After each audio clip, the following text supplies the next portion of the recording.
আজকে করবো আমি ডাঁটা আর সজনে ডাঁটা দিয়ে আলু দিয়ে পোস্ত।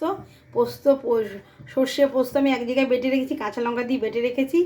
ডাঁটা আলু আমি এগুলো একটু ভেজে তুলে রেখেছি। কড়াই এবার আমি তেল দিয়ে দেবো। তেল দেওয়ার পরে আমি এগুলো ঢেলে দেবো।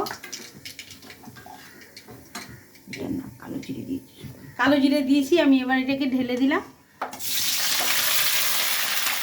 লঙ্কাগুলোকেও আমি দিয়ে দিচ্ছি এর মধ্যে, গোটা গোটা বাটাও দিয়েছি। এগুলো আমি নুন হলুদ দিয়ে যেটা একটুখানি ভেজে রেখেছি, এগুলো আর ভাজার দরকার নেই, এগুলো তো সেদ্ধ করা আছে।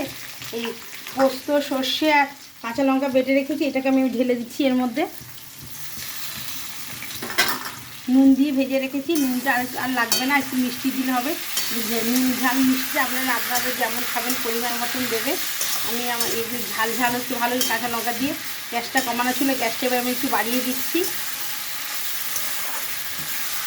এবার একটু বাটিটা দিয়ে আমি একটুখানি জল দিয়ে দেবো এর মধ্যে।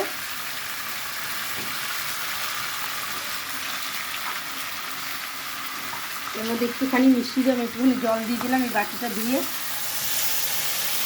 বাটিটা দিয়ে একটু জল দিয়ে দিলাম।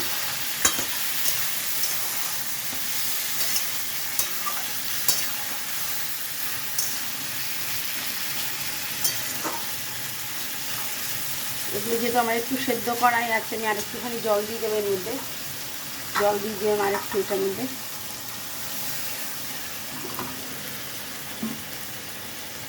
আর একটুখানি আমি এটাকে চাপা দিয়ে দেবো। হালকা একটু লঙ্কার গুঁড়ো দিয়ে দেবো। লঙ্কার গুঁড়ো কেউ দিতেও পারে, নাও দিতে পারে, আমি হালকা একটু লঙ্কার গুঁড়ো এর মধ্যে দিয়ে দিলাম। একটু মিষ্টি দিয়ে দেবো।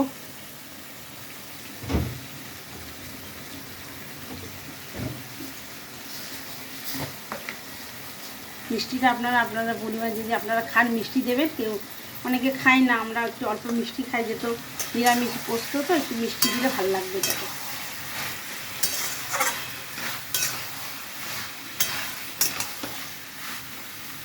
এটাকে আমি হালকা একটুখানি চাপা দিয়ে দেবো এটাকে।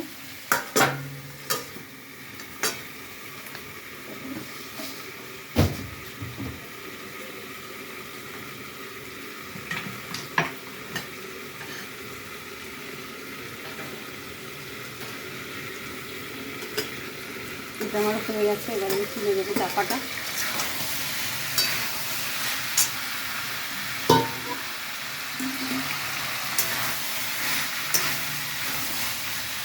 আমি গ্যাসটা একটু কমিয়ে দেবো এটাকে। আমার এটা হয়ে গেছে, এবার আমি নিভিয়ে দেবো গ্যাসটাকে।